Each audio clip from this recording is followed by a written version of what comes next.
Meanwhile, the cars came to another seaside called Dunalley, and went to hide in a shed. It was quite comfy, but he would need to keep quiet.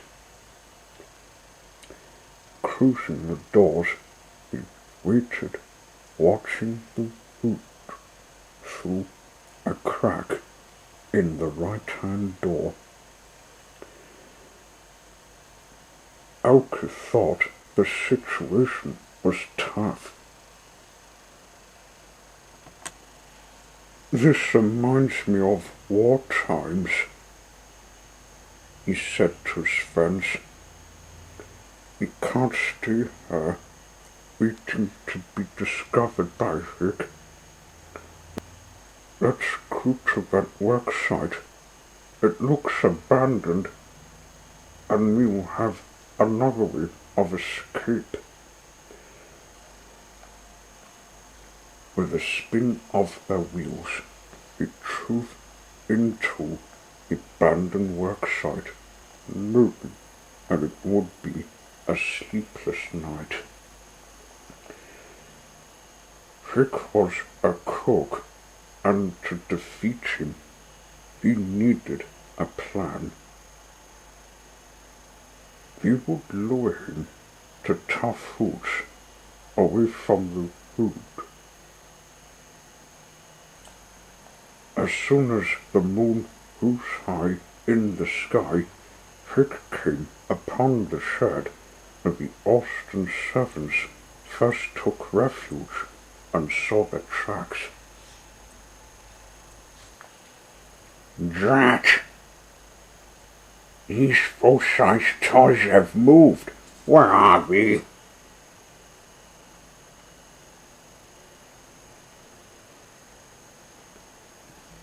Suddenly, everything happened at once, and the night turned into a chase. "Time to go," said Elke. "Let's drive onto the back road." With roaring engines, we turned from the worksite onto the back road. The noise alerted Rick, and he looked up to see the cars making an escape.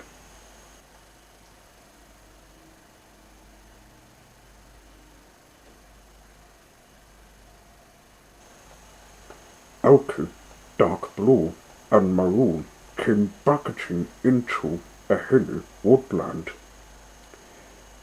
He came to a farm gate that led them to a bush paddock with a creek at the bottom.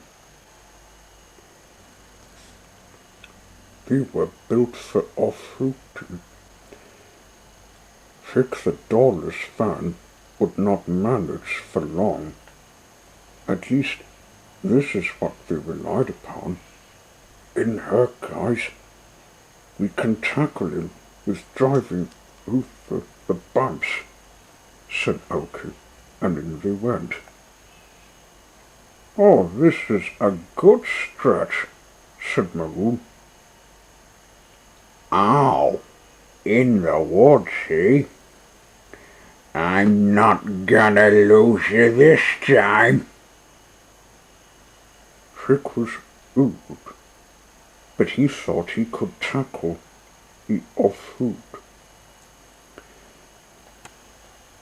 The cars turned this way and that in the bush paddock, and Rick was awful at the bumps. His spines began to ache. Then, with a jarring bump on a rock, his axles broke, and the wheels flew off the van.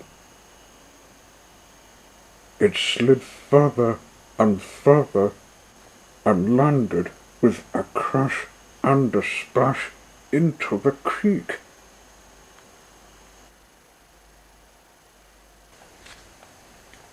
The Austin Sevens gathered at the wreck.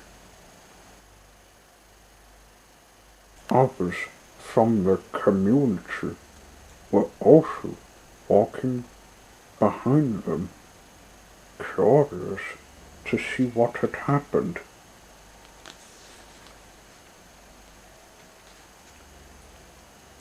"You'll have to suffer rude treatment," said Maroon. "He'll be towed to the nearest scrapyard. That'll teach you a lesson, mate." Rick did not answer. He said nothing. He would not speak again. He lay there, aloof and broken.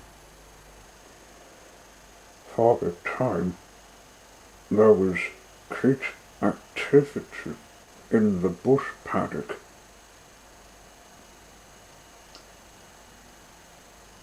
The police and tow truck were called, and the doorless van was hauled and taken to the scrapyard. The chief got to tell their story from start to finish.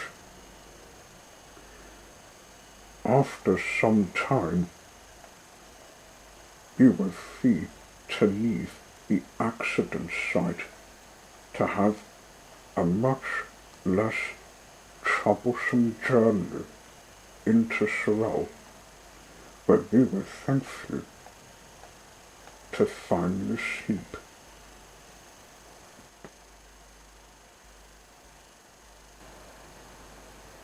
"Well, lads, the future is bright. No more museum days," said Elkie. "And no more Rick," chimed Dark Blue and Maroon together.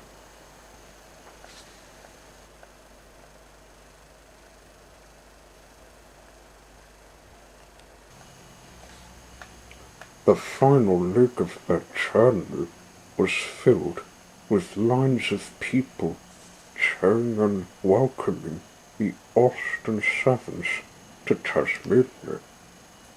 "Kings of the road," they called, and "Welcome, Austin Sevens." Surprisingly to Elkie and his friends, many were owners of modern cars. It pleased the Austin Sevens to be accepted in this way. Moving to Tasmania was reward enough, but being able to root freely was even more so.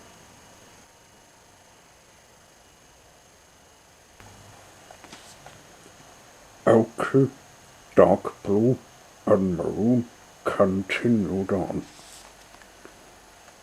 Maybe a truthful Kingston.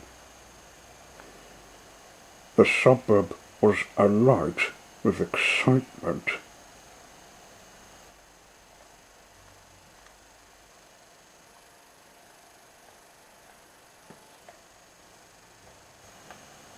Eventually, he made their home in Snug. It was the right place for them to live.